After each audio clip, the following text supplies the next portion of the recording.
to reframe your identity that you are a professional sleeper.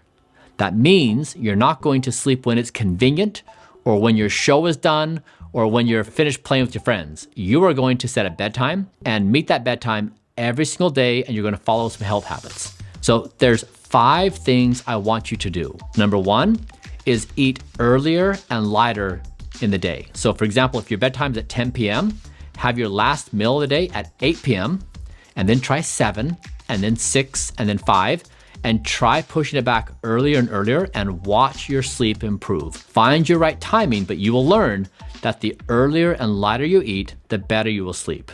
Number 2 is you need to have a wind down routine, which means your body needs to be physically ready to sleep. You can't just work up until the last minute, lay your head on the pillow and expect great sleep. The body needs to adjust itself from an aroused, high energy, ambitious state, whether you're socializing or working, to a calm down, ready to sleep space. Now you can fill this hour, where your wind down routine is gonna be 1 hour from your bedtime.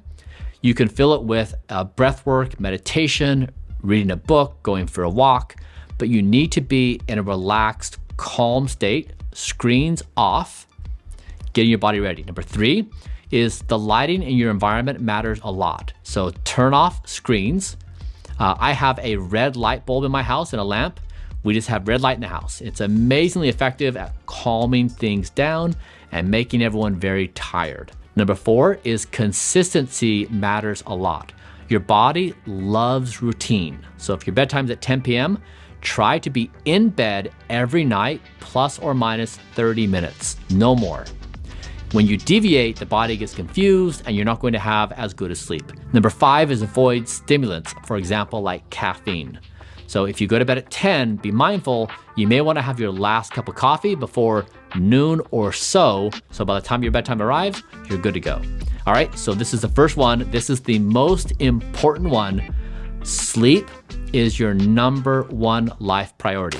When you feel well, you're gonna want to also exercise, which you also know from life experience. When you exercise, you feel great. So now you're going to start an exercise protocol if you haven't already, and you're going to do 2 simple things. Every day, do 30 minutes of exercise. And that can be something like swimming, running, biking, hiking. It can be strength training. That's a basic starting point.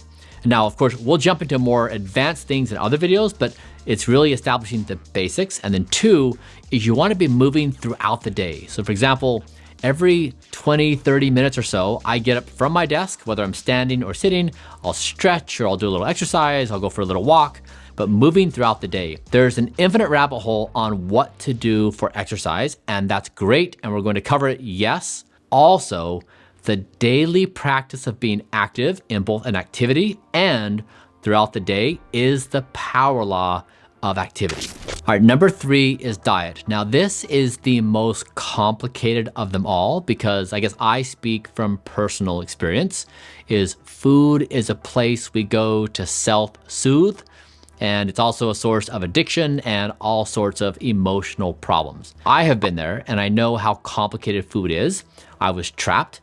And so the reason why it's number 3 is because if you're well rested and you exercise, we all know the feeling we have of wanting to eat well.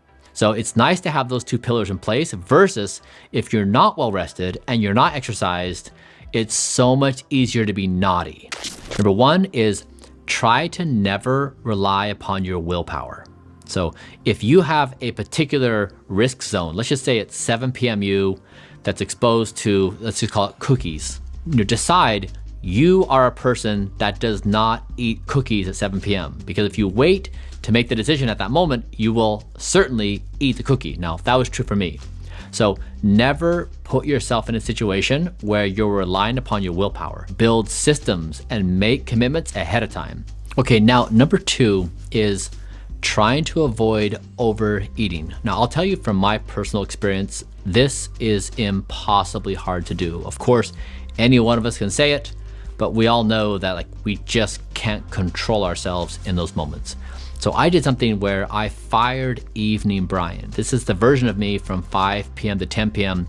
who would unquestionably overeat no matter what every single day.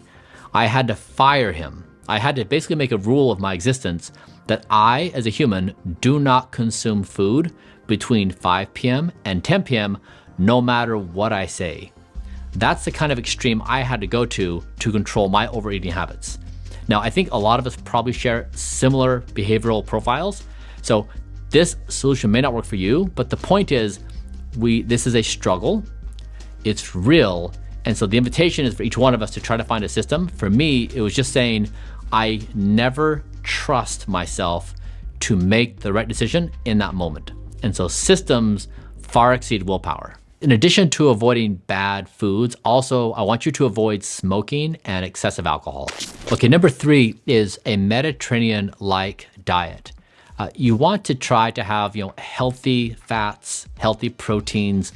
Trying to generally be on the right track is good enough. You don't need to wrestle over every calorie and every macro. It's just, there's diminishing return. We live in a society where health is impossibly hard. Controlling our own personal behaviors is impossibly hard. Now, I know I have felt hopeless and helpless my entire life in this regard, just until the past few years where I actually have the systems. Now, in this video, I don't expect this to solve things for you. In fact, you know what, tonight, or maybe right now, during this video, maybe you're eating junk food.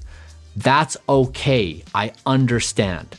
The point is, we're building a community, we're trying to change the norms, where being healthy is the right way to live.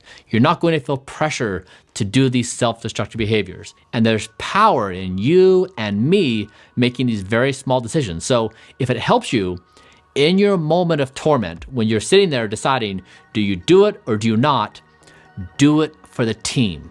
Do it for all of us, because if you do it, others will do it. And we know this, when we cave, we weaken the entire system. Wherever you're at, no matter what your circumstances are, we can do this. These health habits will make you the happiest, healthiest person you've ever been. Let's first master the basics, and then we get to play with all the cool new things we'll discover together.